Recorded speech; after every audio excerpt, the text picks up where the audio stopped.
नमस्कार दोस्तों, ज्ञान होना चाहिए चैनल पर आप सुन रहे हैं जैस्मिन की जुबानी, मुंशी प्रेमचंद की कहानी मंदिर। नमस्कार साथियों, ज्ञान होना चाहिए चैनल पे आप सभी का एक बार फिर से स्वागत है। प्रेमचंद जी की कहानी मंदिर आज मैं आपके सामने लेके आई हूँ।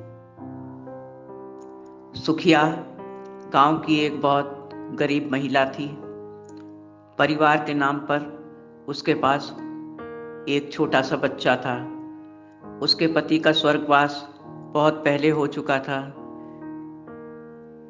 उसको कोई काम न मिलने की वजह से वो दिन भर घास काटती और उस घास को बाजार में बेचकर अपना और छोटे से बच्चे का गुजारा करती।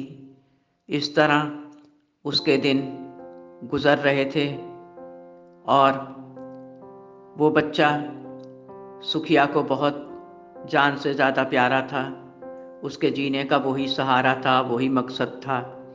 हर वक्त उस बच्चे को सीने से लगाकर घास काटती, घास बेचने जाती तो भी वो उसकी गोद में रहता। वो बच्चे को खुद से कभी अलग ना करती, घर के काम भी उसको गोद में ही लेकर करती। इस तरह बच्चे को वो बहुत चाहती थी और बच्चा भी एक पल भी अपनी माँ के बगैर ना रह पाता। उसने बच्चे के लिए खेल खेल में एक छोटी सी खुरपी बनवा दी थी और जब वो घास काटती तो बच्चा भी जबरदस्ती उसकी गोद से उतरकर खेल खेल में वो भी घास काटने लगता और कोशिश करता और अपनी अम्मा से कहता कि अम्मा, जब मैं बड़ा हो जाऊंगा तो तुम घर में आराम करना और मैं तुम्हारे लिए घास बेच के खूब सारी चीज़ें लाया करूंगा बाजार से और तुम बहुत खुश होगी। तो सुखिया बोली, तू क्या क्या चीज़ें लाएगा मेरे लिए? भाव विभोर होकर वो उसका मुख ताकने लगी। तो बच्चा बहुत दुलार से बोला, माँ, मैं तेरे लिए बाजार से लाल लाल साड़ी लाऊंगा और खूब सारा गुड़ भी लाऊंगा। तू गुड़ खाती है ना, तुझे अच्छा लगता है।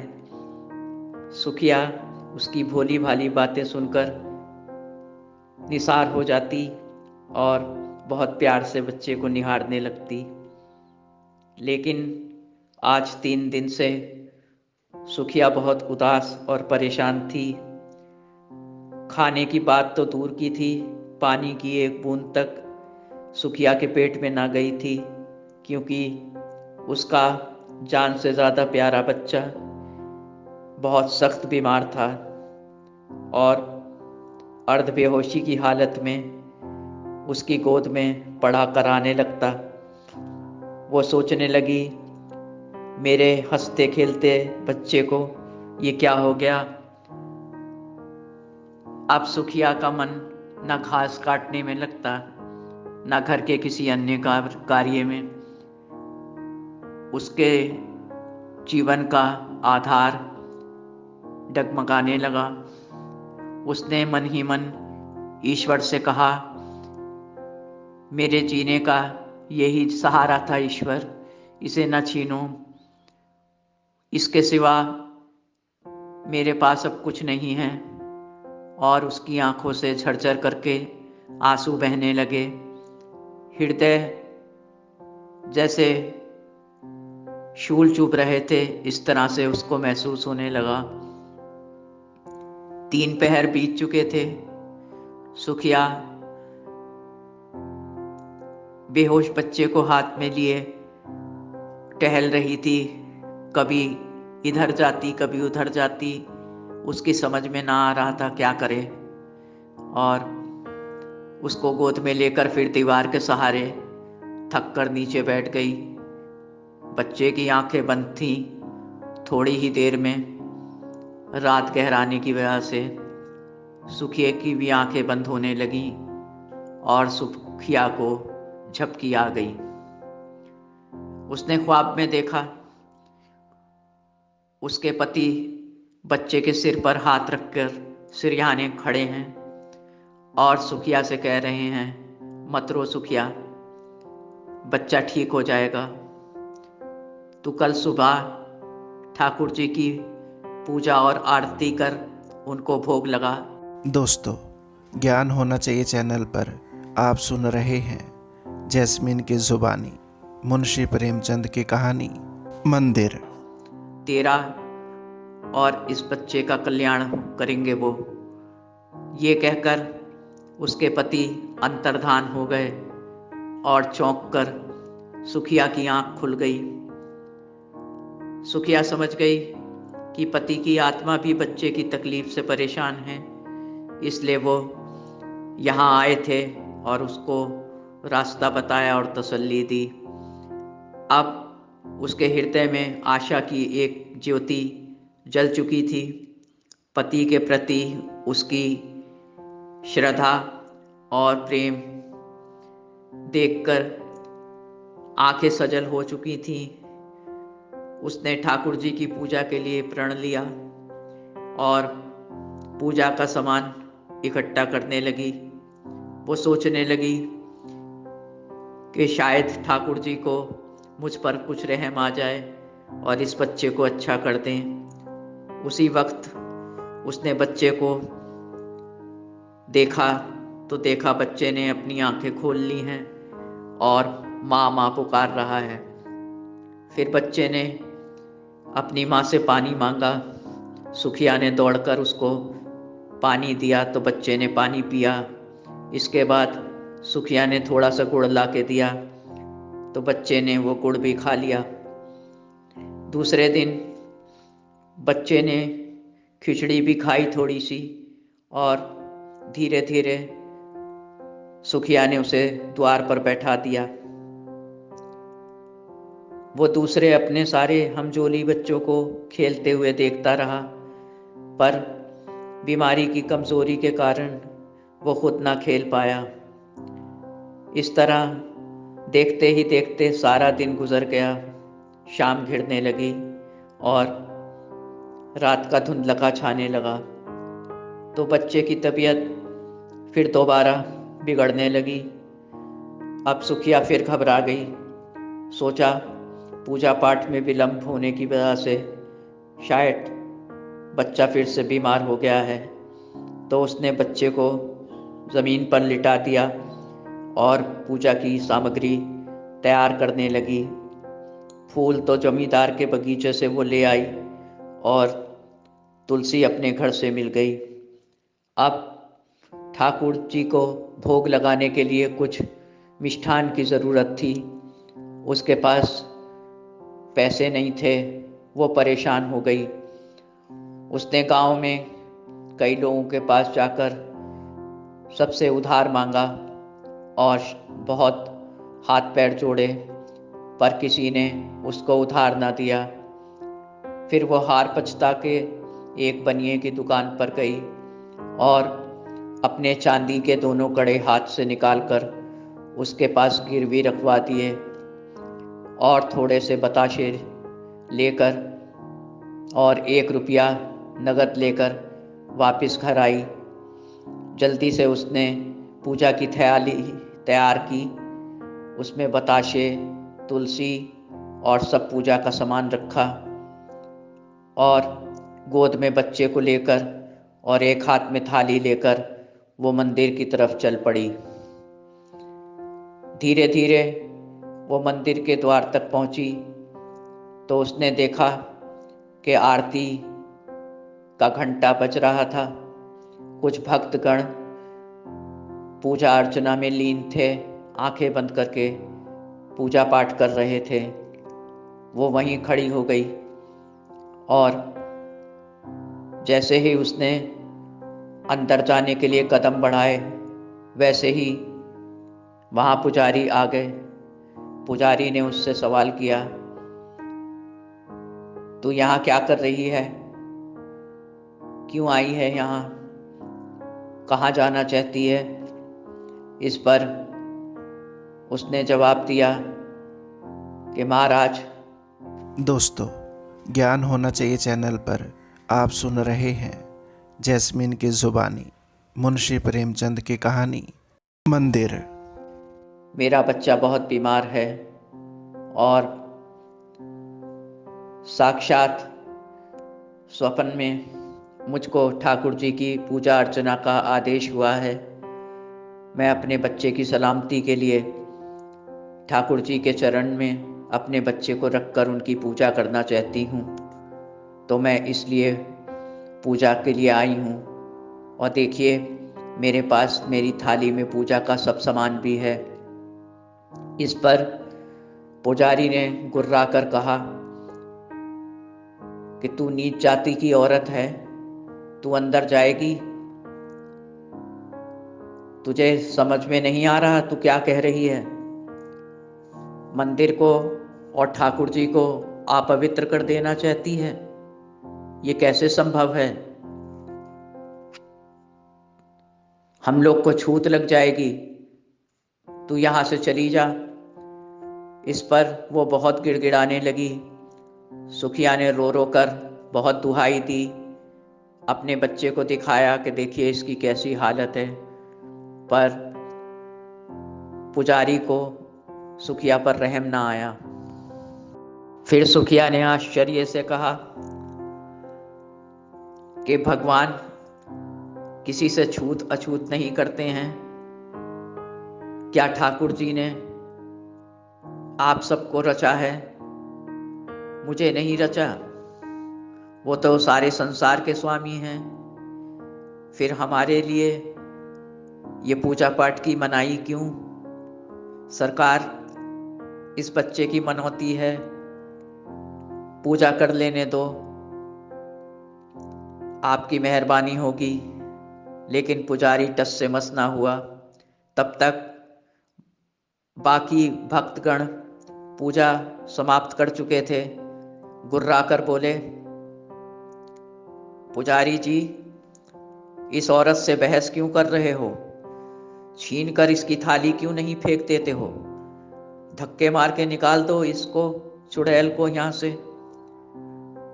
संसार में पहले ही आग लगी हुई है, इसकी वजह से हम सब घोर विपत्ति में घिर जाएंगे। और ये नीच लोग यही पूजा अर्चना करेंगे तो पृथ्वी रसातल में चली जाएगी। अब ऐसे बुरे दिन भी नहीं आए हैं कि ठाकुर नीच जाति के लोगों से भोग लगवाएं। अब ये यहाँ ज्यादा देर तक रुकी तो प्रलय हो जाएगी, इसको यहाँ से हटाओ। ठंड से सुखिया का बुरा हाल था, ऊपर से सबकी इतनी कर्कश बातें सुनकर वो थर थर कांपने लगी। मन ही मन भगवान से प्रार्थना करने लगी कि भगवान, तेरी पूजा अर्चना में ये सब छुआछूत क्यों? फिर उसको एक युक्ति सूझी। वो थोड़ी दूर पर जाकर एक पेड़ के नीचे अंधेरे में खड़ी हो गई और उन सब भक्तों के वहां से जाने का इंतजार करने लगी कि जब सब चले जाएंगे तब मैं अकेले में जाकर पूजा अर्चना कर लूंगी। इस तरह रात के 10 बज गए और वो वहाँ बैठी सबको असहाय नजरों से देखती रही। फिर एक एक करके भक्तगण वहाँ से घर के लिए प्रस्थान करने लगे और धीरे धीरे करके वहाँ सन्नाटा छा गया। और पुजारी भी अपनी कोठरी में जाकर अपना किवाड़ बंद करके सो गया। तो सुखिया सन्नाटा देखकर फिर मंदिर के सामने आई। कदमों की आहट से पुजारी फिर अपनी कोठरी से बाहर आया और सुखिया की तरफ देखकर गुस्से से बोला, अरे तू फिर यहाँ आ गई? तो सुखिया बोली, महाराज, अब यहाँ कोई नहीं है, रहम करो, आपके भी छोटे छोटे बच्चे होंगे। पल भर में पुजारी को अपने बच्चों पर ध्यान गया तो उसका दिल पिघलने लगा, लेकिन दूसरे ही पल वो छुआछूत की वजह से चौकन्ना हो गया और कुछ रहम खाकर। दोस्तों, ज्ञान होना चाहिए चैनल पर आप सुन रहे हैं जैस्मीन की जुबानी, मुंशी प्रेमचंद की कहानी मंदिर। उसने सुखिया को तुलसी और कुछ चरणामृत दिया और कहा, बच्चे को घर जाके इसे पिला देना, बच्चा ठीक हो जाएगा सुबह तक। लेकिन सुखिया विचलित होकर बोली, महाराज, अगर ये पूजा मैंने ना करी तो इस बच्चे का अनर्थ हो जाएगा, क्योंकि स्वप्न में मुझे ऐसा ही आदेश दिया है। लेकिन पुजारी जी बोले कि नहीं, तू मेरी दवा कर, और ये दुआ भी है, भगवान का प्रसाद है। तो सुखिया की मुट्ठी में जो 1 रुपया दबा था, जो बनिए से लिया था, उसने पुजारी को प्रलोभन दिया कि महाराज, 1 रुपया ये मेरे पास है, इसे भी ले लो, पर मुझे पूजा करने दो। प्रलोभन से पुजारी थोड़ा विचलित हुआ, उसका ईमान डगमगा गया, लेकिन फिर संभल के बोला कि सुखिया, मेरे पास एक जंतर है, तू इसे बच्चे के गले में बांध दे, ये बच्चा जरूर ठीक हो जाएगा। और बच्चे को सुखिया ने वो जंतर जो पुजारी ने दिया था गले में बांध दिया और वापस घर आ गई, इस विश्वास से कि पुजारी जी ने जो चीज़ें दी हैं उनसे ज़रूर बच्चा अच्छा हो जाएगा। और वो बच्चे को लेकर रात वहीं गुजारने लगी।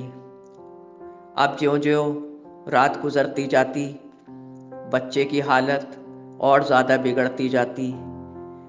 बच्चे का ज्वर बढ़ता जा रहा था, वो आग की भट्टी की तरह तप रहा था। आखिर में बच्चा बेहोश हो गया। ये देखकर सुखिया के होश उड़ गए। उसने सोचा, ठाकुर जी के चरण नहीं छू पाई हूँ और उनको भोग नहीं लगा पाई हूँ, इसीलिए ये सब हो रहा है। फिर उसने देर न की। इस समय तक रात के 3 बज गए थे। उसने फिर पूजा की थाली और दूसरे हाथ में बच्चे को, जो कि बेहोश था, उठाकर मंदिर की तरफ प्रस्थान किया। कटीली ठंडी हवाओं के झोंकों से प्राण सूख रहे थे। घनघोर अंधेरा और एक भयानक सन्नाटा। बीच बीच में गीदड़ों की दूर कहीं से आती कर्कश आवाजें आ रही थी, जो कि मौसम को और समय को बहुत भयंकर बना रही थी। लेकिन सुखिया को कुछ होश न था। सुखिया का कलेजा बच्चे के लिए डर से कांप रहा था। अब वो मंदिर के द्वार तक पहुंच गई थी। उसने देखा मंदिर का फाटक बंद था और जंजीर से ताला बंद पड़ा था। अब वो परेशान हो गई। उसने ताले को, जंजीर को 2-3 बार खींचा, लेकिन वो टस से मस ना हुआ। उसने इधर उधर ज़मीन पे कुछ ढूंढने की कोशिश करी तो थोड़ी दूर पर एक पत्थर उसको मिल गया। उसने वो पत्थर उठाकर 3-4 बार ताले पर वार किया। चौथे वार में ताला और पत्थर दोनों टूटकर ज़मीन पर गिर गए। जैसे ही उसने मंदिर के अंदर घुसने की कोशिश की, वैसे ही पुजारी ने चोर चोर की आवाज़ लगाकर कोठरी से दौड़ लगा दी और वो हड़बड़ाता हुआ बाहर की तरफ भागा। इस पर उसकी आवाज़ से बहुत से लोग लालटेन लेकर मंदिर के पास इकट्ठे होने लगे और सुखिया के ऊपर टूट पड़े। लात, घूंसे, थप्पड़ उस पर बरसाने लगे। पूजा की थाली उसके हाथ से छीन कर फेंक दी। सुखिया मार से बच्चे को बचाने के लिए अपने हाथों का प्रयोग कर रही थी, लेकिन एक तेज धक्के से उसका बच्चा उसकी गोद से छिटक कर जमीन पर दूर जाकर गिरा। सुखिया ने अपने को छुड़ाकर बच्चे की तरफ दौड़ लगा दी। दोस्तों, ज्ञान होना चाहिए चैनल पर आप सुन रहे हैं जैस्मीन की जुबानी मुंशी प्रेमचंद की कहानी मंदिर। और बच्चे की तरफ लपकी। जब वहां पहुंची तो बच्चे के ऊपर झुककर देखा तो उसकी निर्जीव देह देखकर दहल गई। न बच्चा हिल रहा था न डुल रहा था, चेहरा मलिन हो चुका था, सांसें ठहर चुकी थीं। फिर वो एक लंबी सांस खींचकर क्रोध की ज्वाला में दांत पीसकर चिल्लाकर बोली, पापियों, मेरे बच्चे के प्राण लेकर अब रुक क्यों गए? मारो, मुझे भी मार डालो। मेरे छूने से ठाकुर जी को छूत लग जाती ना। अब उन्होंने मुझे बनाया तो ये बताओ कि उन्हें क्यों नहीं छूत लगी? तुम्हें बनाने से छूत ना लगी और मुझे बनाने से उनको छूत लग जाती। अब ठाकुर जी को बंद करके ताले में रख रहे हो, वो हमारे छूने से अपवित्र हो जाएंगे। हाय मेरा मासूम बच्चा,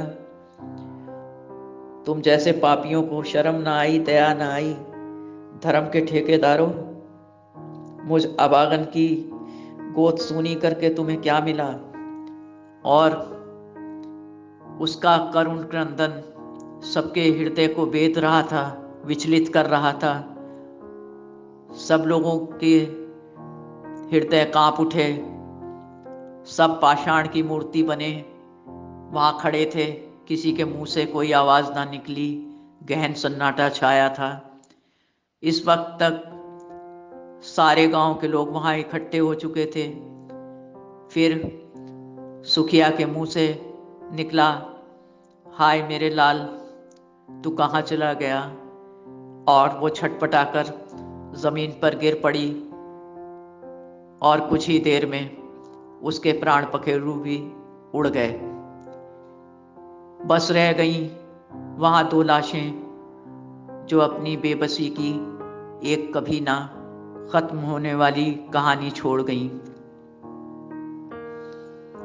साथियों, ये एक दर्द भरी कहानी समाज और धर्म के ठेकेदारों की बनाई हुई कुछ कुप्रथाओं का जीता जागता उदाहरण और दर्पण है।